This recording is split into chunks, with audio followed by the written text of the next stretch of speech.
Rafael Ramírez, sin escape, renuncia a su cargo, el embajador de Venezuela ante las Naciones Unidas.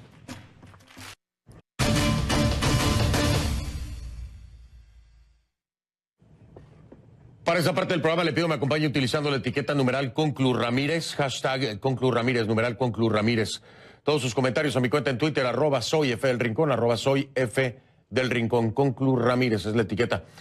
Rafael Ramírez, una de las figuras más conocidas del chavismo, anunció este martes que se aparta del cargo de embajador de Venezuela ante Naciones Unidas tras recibir órdenes del presidente Nicolás Maduro para el cese de sus funciones.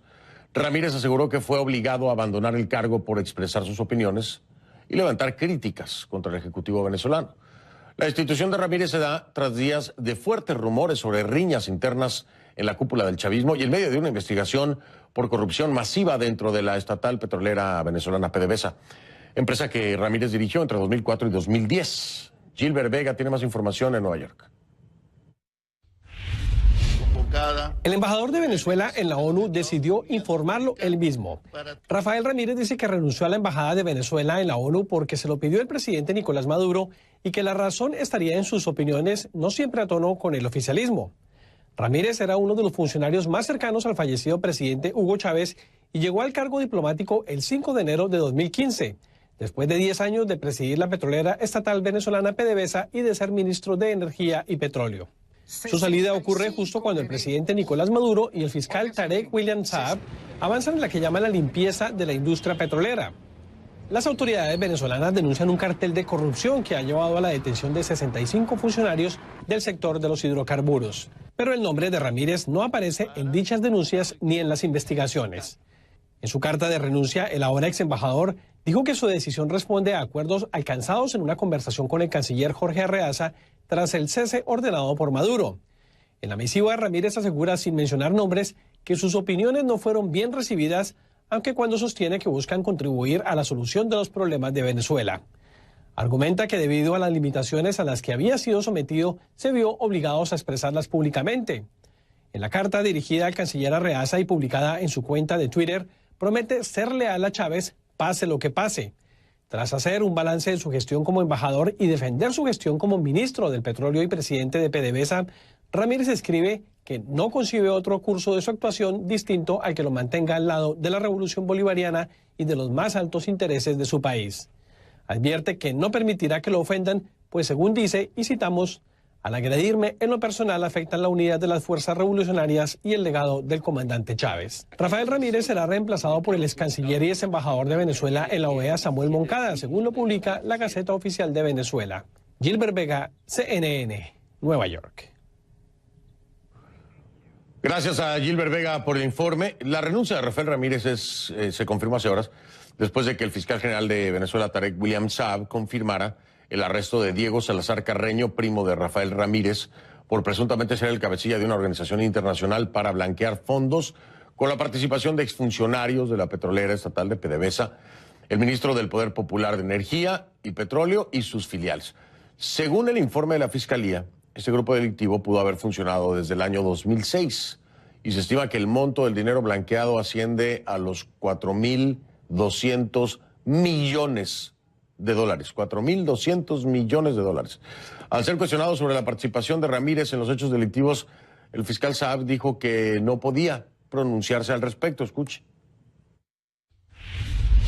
Por el estricto respeto no solo a la reserva legal, sino a las investigaciones en marcha que se hacen, donde jamás el titular del Ministerio Público y ninguno de nosotros como voceros adelanta información previa a una acción judicial. Por lo tanto, nosotros nos hemos reservado y no queremos personalizar esta actuación, porque esto no tiene que ver con una persona, esto no tiene que ver con dos personas, esto tiene que ver con tramas. Yo quiero explicar. Tramas son casos que se van uno a otro uniendo, estilo la novela negra. El equipo de producción de Conclusiones pudo confirmar hace unos días que Ramírez forma parte de las investigaciones de corrupción que se llevan a cabo en la petrolera venezolana. Vamos a analizar el caso con mi invitado.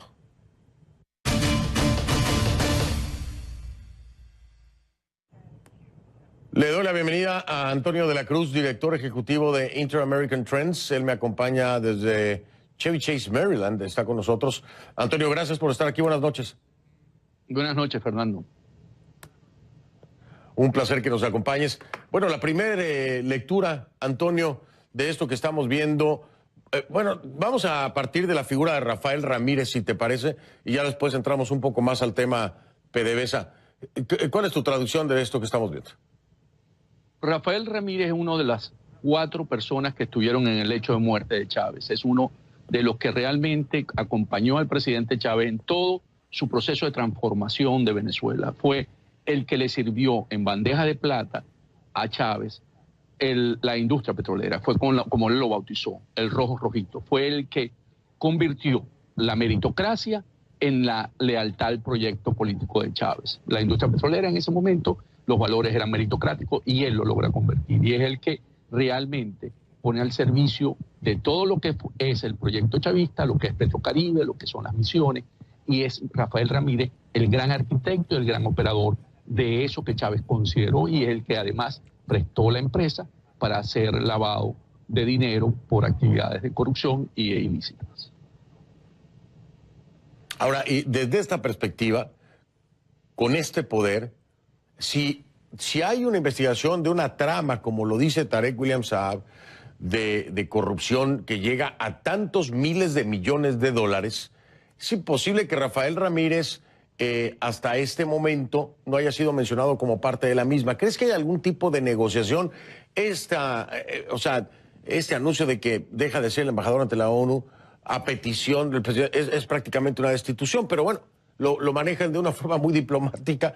Entonces quiero entender si es posible que pueda haber una negociación cuando se está haciendo una real investigación de esta calaña, ¿no? Con Rafael Ramírez por un lado.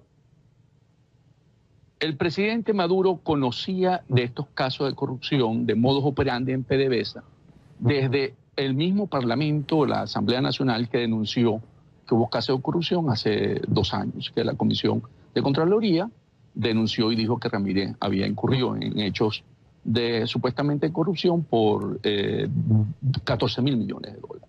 Entonces, esa denuncia no es nueva. La utiliza ahora el presidente Maduro porque necesita realmente ponerle la mano a PDVSA, porque cuando Ramírez sale de PDVSA en el 2014, la estructura que queda operando en PDVSA es una estructura que de alguna manera Ramírez controlaba. Entonces, el presidente Maduro había tratado de penetrarla y no había podido. Recordemos que había nombrado como jefe de finanzas al primo de la primera combatiente, Cilia, que estuvo ahí. Recordemos que también había colocado al almirante en enero, cuando hizo el último cambio que hizo en PDVSA, la almirante Parra, que era otra pieza que era importante, para poder ir controlando PDVSA. Pero ahora sí, realmente, Maduro podemos decir que le pone la mano completa a PDVSA con el nuevo nombramiento del general Quevedo.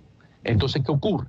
Es una lucha por controlar la empresa que genera los recursos más importantes, y sobre todo con la destrucción de la producción nacional, el 96% de las divisas ingresan por allí, que él necesita para el proceso que se avecina, que es las elecciones en el 2018, Fernando.